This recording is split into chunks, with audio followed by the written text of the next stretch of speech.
নমস্কার, আপনারা দেখছেন এমবিএস নিউজ আর আমি আপনাদের সঙ্গে রয়েছি পিঙ্কি রায়। এখন আসছি বিস্তারিত খবরে। বেহাল রাস্তায় পথ দুর্ঘটনায় মৃত্যু 1, আহত 6। রাস্তা তৈরির জন্য পড়েছে বোর্ড। সরকার বরাদ্দ করেছে 1,32,00,000 টাকা, তাও রাস্তা হয়নি।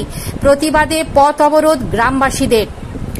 বাঁকুড়া জেলার ইন্দাস ব্লকের ডোঙ্গালন থেকে মঙ্গলপুর পর্যন্ত প্রায় 3 কিলোমিটার রাস্তা বেহাল। পথশ্রী প্রকল্পে বরাদ্দ করা হয়েছে প্রায় 1,32,00,000 টাকা। বোর্ড পড়েছে, রাস্তা হয়নি। এবার সেই রাস্তায় ঘটল মর্মান্তিক দুর্ঘটনা।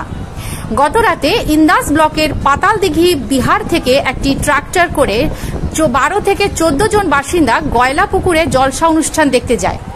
রাত্রি আনুমানিক 1টা-1:30 নাগাদ ট্রাক্টর করে মঙ্গলপুর থেকে ডোঙ্গালন যাবার যে বেহাল রাস্তা, সেই রাস্তা বরাবর গ্রামের উদ্দেশ্যে রওনা হয়।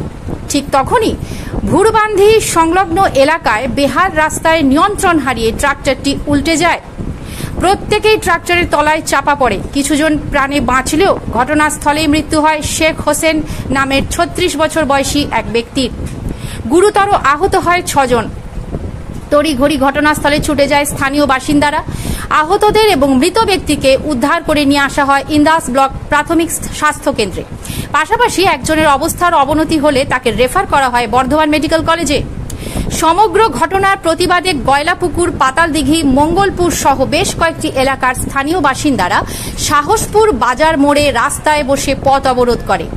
গুরুত্বপূর্ণ এই পথ অবরোধে যানজট পরিস্থিতি তৈরি হয়। বিক্ষোভকারীদের দাবি, অবিলম্বে এই রাস্তা তৈরি করতে হবে। বারংবার দুর্ঘটনা ঘটছে, তারপরেও সচেতন হচ্ছে না প্রশাসন। দীর্ঘ 2.5-3 ঘন্টা বিক্ষোভের পর ঘটনাস্থলে পৌঁছায় ইন্দাস থানার পুলিশ। পুলিশি আশ্বাসে বিক্ষোভ তুলে নেয় বিক্ষোভকারীরা। বাঁকুড়ার ইন্দাস থেকে মিলন পাঁচার রিপোর্ট।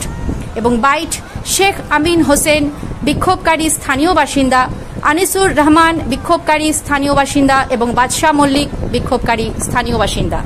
MBS news. আমার বাড়ি হচ্ছে গোয়ালাপুকুর। আমাদের গ্রামে একটা গত রাত্রে আজকে অনুষ্ঠান ছিল, ধর্মীয় অনুষ্ঠান, জলসা। সেই জলসাতে বাইরের গ্রামে বহু মানুষই গেছে। তো বিহার পাতালদিঘি গ্রামের কিছু মানুষ ট্রাক্টরে করে এসেছিল। তো আমাদের যে রাস্তাটা খুব বেহাল দশা, পঞ্চায়েত বা কোনো প্রশাসনিক দিক থেকে কোনো দিকে নজর দেয়নি কোনোদিনই। বহু অ্যাক্সিডেন্ট, অনেক পাল্টা খেয়েছে গাড়ি দিয়ে। ওরা গিয়েছিল এই রাস্তায়, যে ওখানে ধর্মীয় অনুষ্ঠান দেখে শুনে খাওয়া দাওয়া করে ওরা অন্য পথে যাচ্ছিল ভুরবান্ধি হয়ে। ওইখানে ওই রাস্তার মধ্যে যে ওখানেও রাস্তার অবস্থা বেহাল দশা। সেইখান থেকে ওরা ভেবেছিল যে আমরা এই রাস্তায় যাবো, একটু নিরাপদে যাবো। কিন্তু ওইখানে যে ওরা গাড়িটা রাত্রেতে পুরো 6টা চাকার ট্রাক্টরে উল্টে যায়।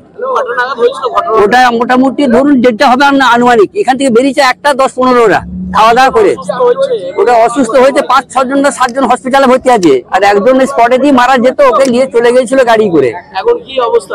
এখন মারা গেছে। কি নাম? ওর নাম হোসেন, শেখ হোসেন। কোথায় বাড়ি? বিহার পাতালদিঘি।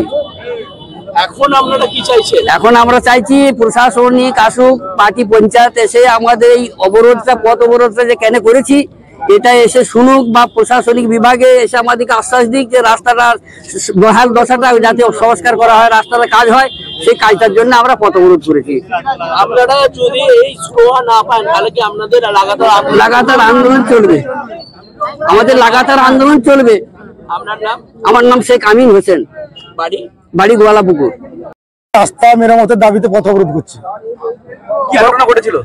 গতকাল আমাদের একটা ধর্মীয় অনুষ্ঠান ছিল, বিভিন্ন মানুষজন ওখানে এসেছিলেন। ট্রাক্টর করে যাওয়ার সময় ট্রাক্টর উল্টে যে একজন মারা গেছেন, 5 জন আহত হয়েছে এবং আরো কম আহত অল্প স্বল্প কিছু জন হয়েছে। মোট 14 জন ইঞ্জিন হয়েছে। প্রশাসনকে কালকের ঘটনা জানেনি, কিন্তু রাস্তা মেরামতের ঘটনাটা প্রশাসনকে বারবার জানিয়েছে। কোনো সুরাহা হয়নি। প্রশাসন এখন চাইছে আমাদের রাস্তা মেরামত করতে। আমাদের এই আন্দোলন দীর্ঘদিন চলবে। প্রশাসন পথশ্রী প্রকল্পে একটা সাইনবোর্ড দিয়ে কিছু মাল নামিয়ে রেখে দিয়েছে, কিন্তু কাজ হয়নি। শুধুমাত্র সাইনবোর্ড দিয়ে আছে, কিন্তু কোনো কাজ হয়নি। আপনার নাম? শেখ আনিসুর রহমান, গোয়ালাপুকুর। চুপচাপ থাকতে বলেছি, যা বলার আমরা বলবো।